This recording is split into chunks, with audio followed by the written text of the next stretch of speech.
കർത്തൃമേശയുള്ള ദിവസം മിക്കവാറും എല്ലാ കൂട്ടായ്മകളിലും സഭായോഗത്തിന്റെ അവസാന സമയം പരസ്പരം ചുംബനം ചെയ്യാറുണ്ട്. ഇങ്ങനെ ചെയ്യണമെന്ന് ശുശ്രൂഷകന്മാർ പറയുന്നുകൊണ്ടാണ് അങ്ങനെ ചെയ്യുന്നത്. ആമേൻ. ഞാൻ ജോയി ചമ്മല എല്ലാ പ്രിയപ്പെട്ടവർക്കും എൻ്റെ പ്രഭാത വന്ദനത്തെ പ്രാരംഭത്തിൽ അറിയിക്കുകയാണ്. കർത്തൃമേശയുള്ള ദിവസം പരസ്പരം ചുംബനം ചെയ്യണമെന്ന് സഭകളിൽ വന്നു കൂടിയത് എങ്ങനെയെന്ന് ചോദിച്ചാൽ ഉത്തരം പറയുവാൻ പ്രയാസമാണ്. പരസ്പരം ചുംബനം എന്നതിന് വിശുദ്ധ ചുംബനം എന്നാണ് ബൈബിൾ പറയുന്നത്. വിശുദ്ധ ചുംബനം എപ്പോഴാണ് ചെയ്യേണ്ടത്? പൗലോസ് അപ്പോസ്തലൻ വിശുദ്ധ ചുംബനം ചെയ്യണമെന്ന് പറഞ്ഞിരിക്കുന്ന 2 വാക്യങ്ങൾ 2 കൊരിന്ത്യർക്ക് എഴുതിയ ലേഖനം 13-ാം അധ്യായത്തിന്റെ 12-ലും 1 തെസ്സലോനിക്കർ എഴുതിയ ലേഖനം 5-ാം അധ്യായത്തിന്റെ 26-ലുമാകുന്നു. എന്നാൽ ഈ 2 ലേഖനങ്ങളിലും തിരുവത്താഴത്തെ കുറിച്ച് പറഞ്ഞിട്ടില്ല. AD 56-ൽ എഴുതിയ 2 ലേഖനങ്ങളിലും സകല സഹോദരന്മാർ തമ്മിൽ വിശുദ്ധ ചുംബനം ചെയ്യണമെന്നാണ് എഴുതിയിട്ടുള്ളത്. എന്നാൽ AD 55-ൽ എഴുതിയ 1 കൊരിന്ത്യർക്ക് എഴുതിയ ലേഖനത്തിലാണ് തിരുവത്താഴത്തെ കുറിച്ച് പറഞ്ഞിരിക്കുന്നത്. ആ ലേഖനങ്ങളിൽ വിശുദ്ധ ചുംബനത്തെക്കുറിച്ച് പറഞ്ഞിട്ടുമില്ല. ആമേൻ. വിശുദ്ധ ചുംബനം തെറ്റാണ് എന്നല്ല ഞാൻ പറയുന്നത്, പിന്നെയോ അത് എപ്പോഴാണ് ചെയ്യേണ്ടത് എന്നുള്ളതാണ്. 2 കൊരിന്ത്യർക്ക് എഴുതിയ ലേഖനം 13-ാം അധ്യായത്തിന്റെ 12-ൽ വിശുദ്ധ ചുംബനം കൊണ്ട് അന്യോന്യം വന്ദനം ചെയ്യുവിൻ എന്നാണ്. ഒരു സഹോദരൻ മറ്റൊരു സഹോദരനെ വന്ദനം ചെയ്യുന്നത് തിരുവത്താഴ ഉള്ള ദിവസം സഭായോഗത്തിന്റെ അവസാനമാണോ? അല്ല.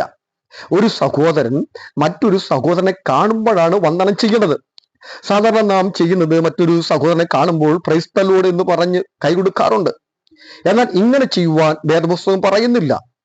നമ്മുടെ എല്ലാവരുടെയും സ്വഭാവം വേദപുസ്തകത്തിൽ പറഞ്ഞിരിക്കുന്നത് ചെയ്യാതിരിക്കുകയും വേറെ കുറെ ആചാരങ്ങൾ വച്ചു പുലർത്തുകയുമാണ് ചെയ്യുന്നത്.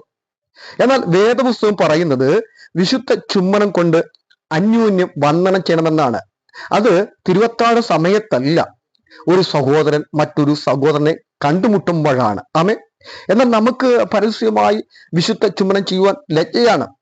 പരസ്യമായി സ്തോത്രം പറയാൻ പോലും ലജ്ജയാണ്. നമ്മുടെ സഭായോഗത്തിൽ പോലും സ്തോത്ര സ്വരം കേൾക്കാതെയായി. കൂടിവരവുകളൊക്കെ ക്ലബ്ബുകളെ പോലെ ആയി തീർന്നു എന്നുള്ളതാണ്. ക്ലബ്ബുകളിൽ ആരും സ്തോത്രം പറയാറില്ല, കൈകൊടുത്ത് വന്ദനം ചെയ്യും, പക്ഷേ സ്തോത്രസ്വരം ഉണ്ടാവാറില്ല എന്നുള്ളതാണ്. നമ്മുടെ എല്ലാ സഹോദരങ്ങളെയും നമുക്ക് ചുംബിക്കാൻ കഴിയുന്നില്ല എന്നുള്ളതാണ്. കാരണം ചിലർ കറുത്തവരും, ചിലർ സൗന്ദര്യമില്ലാത്തവരും, ചിലരാകട്ടെ വൃത്തിയില്ലാത്തവരും, ചിലർ പാവപ്പെട്ടവരും ഒക്കെ ആയിപ്പോയി എന്നതാണ്. ഇങ്ങനെ ഉള്ളവരെ നാം മനസ്സുകൊണ്ട് അവഗണിക്കുകയും കപടമായി തലമുട്ടിക്കുകയും ചെയ്യുന്നതിനേക്കാൾ നല്ലത് ഈ വിധത്തിലുള്ള ചുംബനം വേണ്ടെന്ന് വെക്കുന്നതല്ലേ. 2 കൊരിന്ത്യർക്ക് എഴുതിയ ലേഖനം 12-ന്റെ 23-ൽ ഇങ്ങനെ വായിക്കുന്നു: ശരീരത്തിൽ മാനം കുറഞ്ഞവ എന്ന് തോന്നുന്ന അവയവങ്ങൾക്ക് നാം അധികം മാനം അണിയിക്കുന്നു, നമ്മിൽ അഴക് കുറഞ്ഞവയ്ക്ക് അധികം അഴക് വരുത്തുന്നു. ഈ വചനം എത്രമാത്രം ഗൗരവമായി നാം എടുക്കാറുണ്ട്. കർത്താവ് സഭയോട് ചേർത്ത ഒരംഗത്തെ അല്ലെങ്കിൽ ഒരു അവയവത്തെ നാം അവഗണിച്ചാൽ നാം ശിക്ഷാവിധി തിന്നുകയും കുടിക്കുകയുമാണ് ചെയ്യുന്നത്. ആമേ. God bless you. ഇന്ന് പ്രഭാതത്തിൽ ഈ ചെറിയ ചിന്തകളാൽ ദൈവം നിങ്ങളെ അനുഗ്രഹിക്കട്ടെ. ആമേ.